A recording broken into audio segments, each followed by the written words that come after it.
Psicologia e religião pensam igual ou diferente sobre a área emocional e espiritual? Hoje no canal Cast, Qualidade de Vida e Gestão Familiar, traremos essa pergunta e algumas outras sobre o tema fariseu e fanático. Nos dê um time. Eu sou Pamela Rocha. E eu sou Evangelista Rocha Júnior. E juntos estaremos apresentando este canal. Desde já eu peço para você, curta o nosso canal para que mais vidas possam alcançar esse vídeo e esclarecer as suas dúvidas e se fortalecer no conhecimento. E com o decorrer do vídeo, pedimos que o Senhor deixe o seu comentário e compartilhe com as pessoas. Agora nos conta, Rocha, sobre esse tema, o porquê? Por que do tema fariseu e fanático nos deu um time? Porque é uma polarização que era mais antiga, agora nem tanto, que tudo é espiritual, que demônio é depressão, ansiedade, não existe, que é tudo espiritual. Outros defendem que tudo não é espiritual, tudo é emocional. Então tem que ter o equilíbrio, tanto o espiritual e o emocional. E chegou um caso até nós, no qual nós analisamos, e uma jovem estava sofrendo por longos períodos da vida dela, com depressão, com várias crises de pânico, e o pai dela falava que era demônio e tal, e que não queria que ela se consultasse com um psicólogo, com um terapeuta, com ninguém da saúde emocional. E essa jovem foi muito, como se diz, oprimida no campo emocional e psicológico.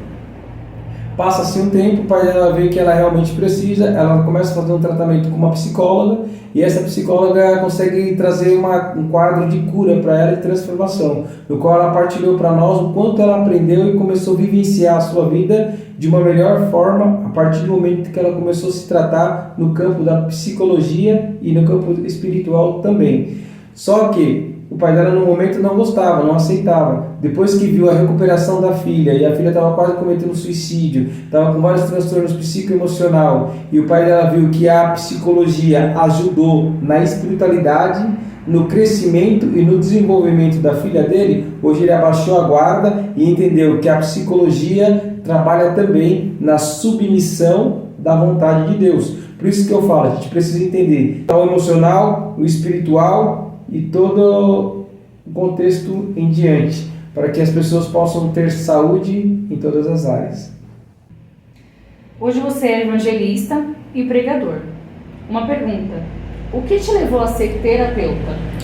Então, o que me levou e despertou a ser terapeuta, como pregador e evangelista, a gente tratando várias vidas no campo espiritual, a gente viu a necessidade, de tratar as pessoas no campo emocional, porque nem tudo era espiritual e tinha coisa que era emocional, e nós começamos a entender e interpretar isso nos casais que a gente vinha buscar nosso auxílio, como a gente podemos conversar com ele, ver, analisar as dores. A gente viu que muitas coisas era desordem emocional e não vinha de desordem espiritual. Então se a pessoa não se conecta emocionalmente, começa a se organizar, vai terceirizar toda a culpa da sua falta de organização psicologicamente falando para o demônio. Só que tem coisa que não é o demônio. É como se o demônio pudesse falar, ele poderia falar assim: não, nem tudo é eu, é ele que está fazendo, é ela que está fazendo, eu não estou fazendo nada. Porém, a gente tem que ter esse equilíbrio. Em cima desse versículo de Provérbios, capítulo 27,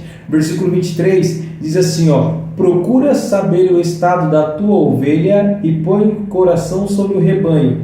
Então está dizendo para que nós procuremos conhecer a ovelha no campo emocional, espiritual e familiar, e ajude ela a crescer e se desenvolver em todas estas áreas, Então o que levou foi o fato de a gente ver muitas vidas sofrendo, passando por várias lutas, sem ter conhecimento no campo emocional. E qual que é a diferença de terapeuta cognitivo familiar, psiquiatra e psicólogo? O terapeuta cognitivo comportamental é aquele terapeuta que vai tratar sobre as dores, os traumas, os medos, fazer a pessoa sair do campo de complexo de inferioridade e começar a governar a sua vida no campo emocional. Quando falamos de terapeuta familiar, ele vai tratar todas as bases da família. Relacionamento entre pais e filhos, relacionamento conjugal, vai entender, analisar na terapia sistêmica como está o desenvolvimento da família, quem não está fazendo a função familiar de um casamento, como pode dividir essa tarefa para nenhum dos cônjuges ficar sobrecarregado, né? E ajudar as crianças a crescer e se desenvolver, e qual área não está se desenvolvendo. Resumindo rapidamente, a terapia cognitiva comportamental, que é a TCC, é uma terapia que ela não é passiva, é uma terapia mais ativa.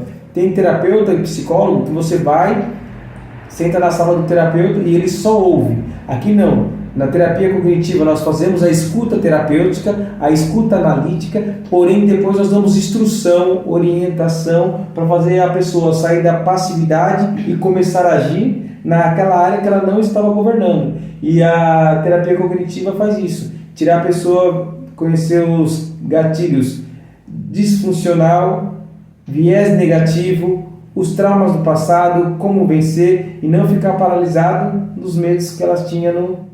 O psicólogo tem uma formação mais apurada, consegue ver várias coisas também, tratar várias patologias e diagnosticar várias doenças no campo cognitivo e emocional, e também ele consegue fazer vários pedidos, encaminhamento, dar atestado e fazer encaminhamento para um psiquiatra. O psiquiatra vai tratar mais no campo emocional, medicamentoso, se precisa de alguns exames clínicos. Né? Na área patológica. Na área patológica, no contexto geral, isso. Na patologia, o psiquiatra trabalha mais focado nessa área. Porém, ele também tem todo o conhecimento e a bagagem de um psicólogo, porque ele tem que fazer uma anamnese, uma análise clínica, entender o quadro do paciente, para depois medicar com os medicamentos que vai tratar na bioquímica do cérebro, fazendo o paciente corresponder de acordo com o tratamento e de acordo com as doses que os medicamentos vai ser testado. Mais ou menos isso, resumindo. Entre a psicologia e a religião cristã, há pensamentos diferentes ou igual sobre a área emocional e espiritual? Então, na psicologia, nós tratamos assim vários campos, tanto na psicologia como na terapia familiar ou terapia cognitiva, nós tratamos vários campos. A gente tratamos o quê? A crença do desamor, a crença do disfuncional, a crença do desamparo. A gente vemos o viés que a pessoa trabalha, né? Se está muito triste, melancólico, ansioso, estressado. A gente buscamos saber qual é o gatilho do descontrole emocional que a pessoa está vivenciando, ficando estressada, nervosa, com crise de pânico. Então a gente faz uma anamnese no contexto geral para ver se a noite de sono mal dormida, que nem assim, na psicologia, a gente vê algumas pessoas que têm, por exemplo, um diagnóstico de TDAH. Quando é um profissional que dá esse diagnóstico, principalmente uma psicóloga, um psicólogo, dá esse diagnóstico, normalmente a assertividade é mais provável. Mas tem pessoas que se medicam e pegam o diagnóstico de TDAH porque o vizinho falou que tem e ela também achou que o comportamento é igual, acha que tem também. Aí o vizinho fala, tô tomando esse medicamento, tô tomando esse calmante, tô tomando tal coisa, a pessoa começa a tomar. Mas ela não fez uma anamnese, não fez um tratamento com um terapeuta, com uma psicóloga, com um psiquiatra, está sendo medicado pelo que os outros falam. E nesse momento que ela começa a ser medicada com o que os outros falam, ela começa a ter a vida mais bagunçada ainda. Por quê? Ela não fez uma anamnese, rapidamente, vamos ver. Se ela faz uma anamnese criteriosa, vai fazer que hora você dorme, quanto tempo você dorme, o que você consome antes de dormir, se toma muito café, de repente a pessoa está toda desgovernada, noites mal dormida, tomando muito café, jogando muito celular, dormindo tarde, a dopamina, a serotonina foi para o espaço, o hormônio do sono não chega e a pessoa vive estressada. Automaticamente ela vai ter vários gatilhos de transtorno do sono e transtorno psicoemocional por não estar dormindo direito. Então, na psicologia e na terapia, nós vamos identificar isso e ajudar a pessoa a se organizar psicologicamente, no comportamento e na vida diária. Na vida espiritual, a gente vai ensinar a pessoa a se fortalecer com Deus, a ter comunhão com Deus. Se ela tiver alguma retaliação espiritual, a gente vai conseguir discernir e dar um diagnóstico para que ela possa ficar firme com Deus, buscar cada dia mais e começar a governar a sua vida e não ficar presa nos gatilhos que o mundo lhe apresenta, mas ela ser gestora e governadora da própria vida. A pergunta que você falou sobre a psicologia e a religião, cada um tem um tratamento diferente, né? A fé é a base, a pessoa não é cristã, não está bem com Deus. automaticamente para a religião nosso cristão, ela está incompleta. Ela só vai estar completa quando ela tiver com uma aliança com o seu Criador. Independente de placa de igreja, de religião, a gente precisa ter uma vida, uma comunhão com Deus. Como um terapeuta cristão, eu defendo isso e não abro mão. Rocha, mas se a pessoa não quiser tratar com você porque você é terapeuta e é cristão, a pessoa não quiser. Tudo bem, trata com o vizinho, trata com uma pessoa do seu nicho, que você se identifica, porém eu não vou deixar de ser cristão e defender a minha regra de fé, que nós somos dependentes e submissos da vontade de Deus. E a diferença maior entre a psicologia e a religião era que cada um, ou alguns, quando eu falo de fariseus e fanáticos, nos deu um tempo, porque eu reconheço que hoje as pessoas têm várias retaliações no campo espiritual, mas também tem retaliações que ela mesmo traz para si mesma, que é uma desordem emocional. Então a gente precisa separar uma coisa da outra, nem tudo é demônio. Tem pessoas que a gente chegou a tratar aqui no nosso consultório, uma jovem, que ela falou para nós como o coração dela estava dilacerado com a separação que ela teve e o que ela estava vivenciando. Ficou depressiva, queria tirar a própria vida, estava desgostosa pelo fato de o marido ter traído ela, a separação veio e ela ficou totalmente abatida. E isso foi uma dor muito grande. E algumas pessoas falam que ela estava depressiva. Não, ela estava com um trauma muito grande, com uma dor muito grande, ferida porque ela lembrava das mágoas que ficou, dos sonhos que foi frustrado, roubado, né? Porque ela sonhou a vida toda em casaram, fizeram um buffet, fizeram festa, fizeram tudo certinho, tudo bonitinho, e no decorrer de 7 anos de relacionamento, o casamento se rompe através de uma traição. Então ela ficou muito abatida, não soube lidar com a situação, ficou com quase um estado de depressão, de choque e emocional, e muitos julgavam que ela estava depressiva após o casamento. Não estava depressiva, ela precisava de tratamento, orientação para retomar a direção da sua vida e no tempo oportuno começar um novo relacionamento e começar a jogar a vida para frente novamente e voltar a viver com qualidade. Então, tipo assim, hoje, quando eu falo que fariseu e fanático nos deu um tempo, é que ninguém pode julgar de forma precoce, porque todo julgamento de forma precoce ele pode matar uma vida e não trazer o tratamento devido, não trazer um tratamento curativo. Então, todo julgamento precoce, nós não estamos aqui para julgar, nós estamos aqui para orientar, despertar, reconciliar, dar o diagnóstico assertivo para que a pessoa possa se tratar e começar no passo a passo, ter uma vida melhor com ela e com a sua família, gerenciando vários pontos da sua vida física, emocional e familiar. Legal. Teve uma parte que você falou sobre anamnese. Anamnese seria o quê? Anamnese é uma análise. É você analisar o contexto que a pessoa vive, é você analisar como ela se comporta, e aí você vai entendendo qual é a rotina de vida que a pessoa tem. E na rotina você vai vendo qual pode ser os gatilhos que está levando a pessoa a viver de forma disfuncional, de forma desequilibrada, e que possa ter tipo assim, uma má alimentação, várias outras coisas que ela pode estar tendo comportamentos viciosos que levam ela a ter um resultado negativo e não equilibrar a sua vida tanto emocional como financeira, espiritual. Toda a base financeira também, toda a compulsão pode estar relacionada a vários outros gatilhos que levam a uma desordem constante. E explica para nós qual que é a diferença entre indução, possessão e opressão. Então, a indução, eu coloquei aqui um versículo bíblico, depois você vai estar falando na tela, né? O versículo bíblico da indução, primeiro. Da indução eu quero trazer uma passagem que fala de Jesus, no Evangelho de Mateus, no capítulo 4, no versículo 9, mostra ali o inimigo, Satanás, tentando Jesus ali no monte, falando, induzindo ele, né? Pela audição, induzindo ele, pela visão e a audição. Olhando para Jesus, ele diz, se você me adorar, tudo te darei. Ou seja, ele induziu Jesus a adorar a ele, a quebrar a aliança com Deus e se prostrar diante dele. Mas Jesus, vendo a indução do inimigo, repreende, dizendo, adorarás o Senhor teu Deus e somente a ele prestará culto. Ou seja, Jesus repreendeu a indução do inimigo e não caiu no conto do vigário, como diz o ditado popular, né? Ele soube cortar a brecha.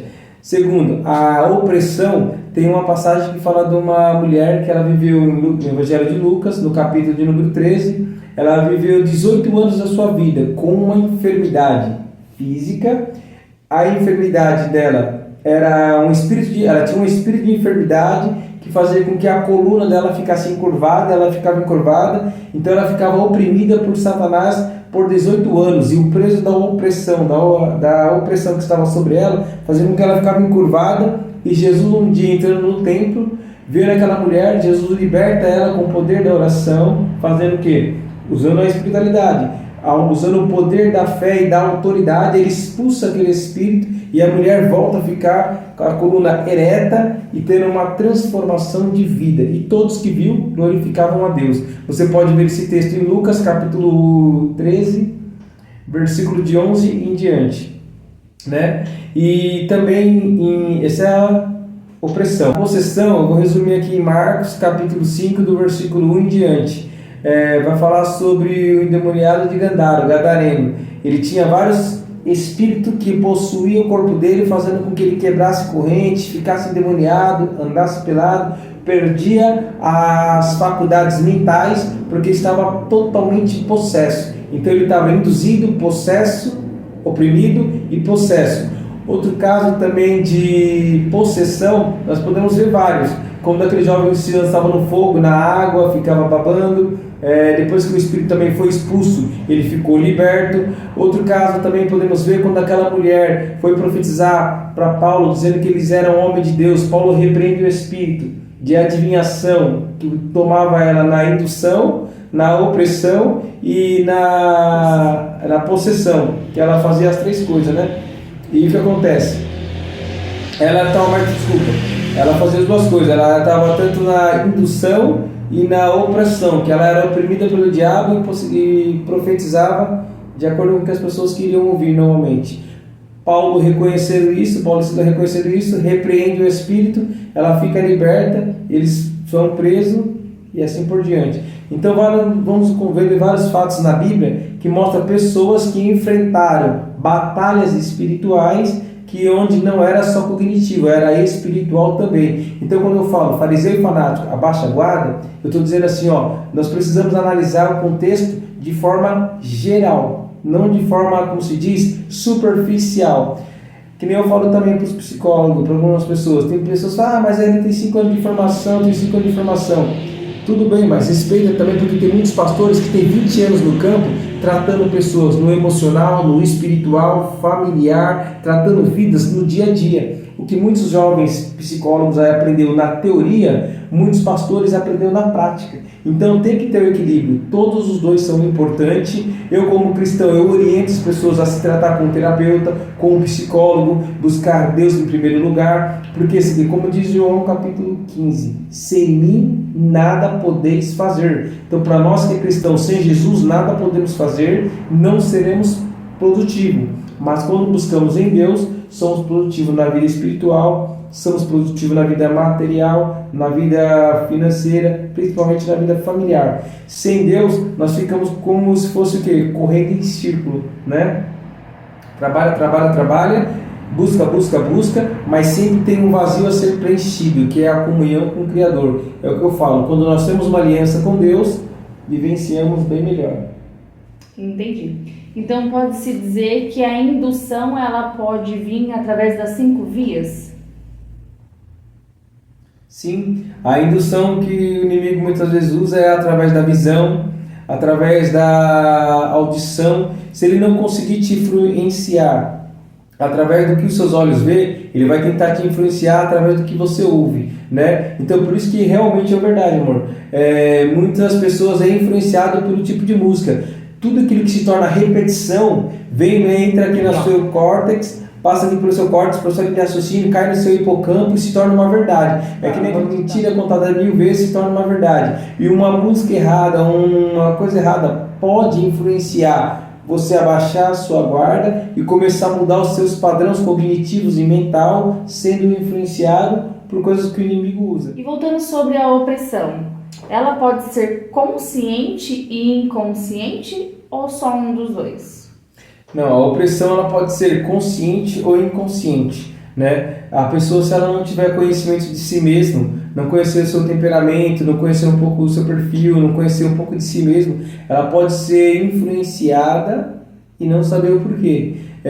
Que nem eu falo, o transtorno de ansiedade, o transtorno de estresse, não começa de uma hora para outra, começa com vários gatilhos, vai aumentando a frequência, vai aumentando as repetições, onde a pessoa começa a ter vários desequilíbrio psicoemocional. E na vida espiritual a mesma coisa, o inimigo vai induzindo, vai escravizando pouco a pouco, vai ganhando terreno, a pessoa começa a ficar, às vezes, estressada, nervosa, descontando na família, de repente não querendo mais ter comunhão com Deus, com ninguém mais, porque muitas vezes ela está tendo retaliação espiritual e não sabe se defender. Então é necessário sim buscar a orientação de um profissional, buscar a orientação ministerial, né? Se for no cognitivo, de um profissional, se for no espiritual, de um ministério, de uma igreja, de alguém que possa acolher e orientar ela na fé e no crescimento espiritual. Qual que é a diferença entre um transtorno mental e comportamental?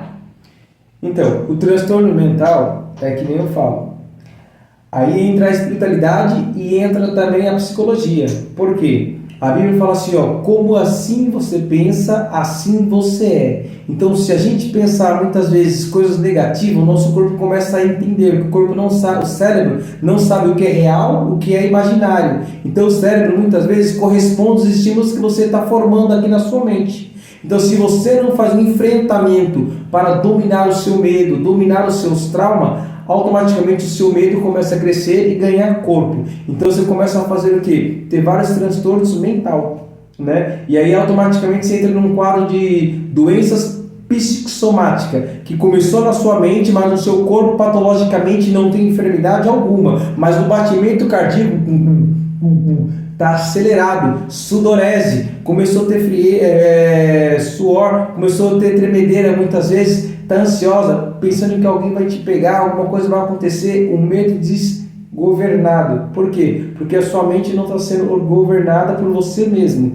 Então isso é o quê? Um transtorno emocional que você está criando. Mas também pode ser uma retaliação espiritual. Então tem que ter os dois equilíbrios. Como você está no emocional e como você está no espiritual. A Bíblia fala, tudo é possível àquele que crê. Se você crê que você vai vencer os seus medos, vencer os seus traumas, automaticamente a vitória vem, você se posiciona como um vencedor, vai para cima da situação e começa a organizar. Não fica se vitimizando e não fica paralisado. Você começa a vencer aquilo que está ao seu redor. Mas se você não gerenciar a sua vida, você vai ser vítima da sua imaginação, você vai ser vítima da sua visão e da sua audição. Notícia trágica, amor, muitas vezes faz com que as pessoas pegam tanto o imaginário como o que ouviu como uma verdade e já começa a sofrer por antecipação, criando vários transtornos emocional e também espiritual. Então, quando eu falo que os dois lados precisam ter um equilíbrio, tanto a psicologia precisa da religião e a religião precisa também dos profissionais da psicologia, da terapia, dos psiquiatras. Então, todos eles são importantes para cuidar do homem. O homem é formado de forma, na teologia, chamada de tricotomia, né? Se nós pegarmos na teologia a matéria de antropologia, estudo do homem, o homem é formado em 3 dias: corpo, alma e espírito. Se você for olhar na ordem cronológica, biblicamente falando, o espírito é o fôlego de Deus, que é eterno, né? A alma é a sede das emoções, que está coligada com o espírito e não se separa. E o corpo, que é o físico. Só que no corpo, quem cuida é o clínico geral, o médico cuida, o cirurgião cuida. Então eles cuidam dessa área. Você tem que dar anestesia, fazer uma cirurgia, conhecer os órgãos, dominar os órgãos. Esse aqui a medicina cuida. A alma, que é a sede das emoções, onde está alegria, tristeza, todos os sentimentos. Sentimentos e emoções são diferentes, né? Vem um estímulo, gera um pensamento, pensamento gera um sentimento, sentimento gera uma emoção e a emoção gera um comportamento. Então, na área da alma, que é o psique, quem cuida é o terapeuta, o psicólogo, um psicanalista, um psiquiatra, né? E um pastor também cuida, mulheres e homens de Deus também cuidam do emocional e também do espiritual. O espiritual, aí sim, é mais na patente dos homens e mulheres de Deus que têm um chamado para entender a espiritualidade. Quem é ateu não acredita tanto na espiritualidade, acredita que o homem é só formado de corpo e emoção, e o espiritual. Nós acreditamos que o espírito do homem é eterno, veio de Deus, voltará para Deus, a alma não se separa, mas a alma é a direção dos estímulos da terra. E o espírito é quando o homem aceita a comunhão com Deus e passa a ser um ser vivo nas 3 áreas, corpo, alma e espírito, porque teve uma aliança. Quando não temos essa espiritualidade, ficamos presos só nessas 2 caixinhas. Agora, quando você entende que você é corpo, alma e espírito, você coloca a tua alma na submissão do teu espírito. Então, os seus desejos, prazeres dos 5 sentidos não te governam mais. Mas o que te governa é o espírito e a comunhão que você tem com Deus, domina seus desejos e você coloca os seus desejos na submissão do seu espírito, e aí você controla o seu corpo, o seu comportamento. E aí você ganha uma qualidade de vida nas 3 áreas: física, emocional e espiritual. Dominando isso, amor, a pessoa consegue governar melhor, vivendo melhor com a sua família, vivendo melhor consigo mesmo. É que nem eu falo, nós precisamos se conhecer. Aqui no nosso instituto, nós trazemos uma sessão chamada, que eu criei, com 23 perguntas fantásticas de autoconhecimento, que é chamado Expansão de Consciência. Na expansão de consciência, eu faço 23 perguntas, onde a pessoa vai fazer uma check-up da vida dela, ela vai entender várias coisas. Depois eu ensino ela a entender qual é o temperamento que ela tem, qual que ela mais funciona, qual é os 2 mais dominantes. Se é colérico, se é sanguíneo, se é fleumático, se é melancólico. Se depois a gente vai analisar isso, eu dou um check-up para ela, é 1h30 de consulta, nessa expansão de consciência, ela vai conhecer qual é os 4 perfis comportamental, diferente de temperamento. Aí ela vai ver se ela é dominadora, se ela é influente, se ela é estável, se ela é conforme. E ali ela vai conseguir entender mais ou menos se ela serve mais para ser vendedora, se ela mais serve para ser líder, se ela serve mais para ser influente, fleumática, né? Se ela é mais fleumática, se ela gosta mais, se ela é mais detalhista, se ela trabalha mais com cálculo. E a gente vai alinhando a pessoa com aquilo que ela é. Nisso a pessoa ganha conhecimento, poder cognitivo, poder de gestão, começa a gerenciar muito melhor a sua vida e áreas que outra hora ela não gerenciava. É fantástico. Aprendemos hoje que nem tudo é espiritual ou emocional. Não podemos generalizar. Temos que cuidar de todas as áreas da nossa vida, tanto do físico quanto do emocional. Então, se surgiu alguma dúvida, se você tem alguma pergunta, deixa nos comentários que vamos fazer questão de estar respondendo você, ou até mesmo um próximo tema para o nosso canal Cast Qualidade de Vida e Gestão Familiar. Vamos estar desenvolvendo para poder te auxiliar a sua família a estar se fortalecendo na área espiritual, emocional e física. Contamos com vocês para compartilhar com aquelas pessoas que necessitam se fortalecer. E para finalizar aqui agora, eu gostaria de que você deixasse uma frase de incentivo para nossos ouvintes. Voltando rapidamente, fazendo o fechamento do título. Fariseu e fanático. Não seja fariseu, falando para as pessoas não se cuidar do campo emocional. Quando sua família precisa, você vai e se cuida no hospital, se cuida com um psicólogo. Muitas vezes as pessoas, quando realmente vê que está no bico do corvo, buscam um profissional para cuidar. Não espere chegar num clima tão extenso para mandar uma pessoa se cuidar. Se cuide no campo espiritual, se cuide no campo emocional. Então não seja fanático para pensar que tudo é religião, espiritualidade e tudo é demônio, e não seja fariseu hipócrita para tentar tratar seus familiares somente quando a morte está batendo na porta, a depressão, a ansiedade, o descontrole chegou e você não conseguiu resolver, aí você joga com um profissional. Não, tenha um equilíbrio de discernir, buscar o discernimento de espírito, discernimento de qualidade que a pessoa precisa ser tratada e orientar de forma assertiva, porque buscar o conhecimento salva, o conhecimento liberta e o conhecimento fortalece. O Filho do Homem se manifestou para desfazer as obras do diabo, então o conhecimento ele liberta em todas as áreas. Se esse conteúdo te ajudou de alguma forma, curta, compartilha com um amigo, com alguém que você quer bem,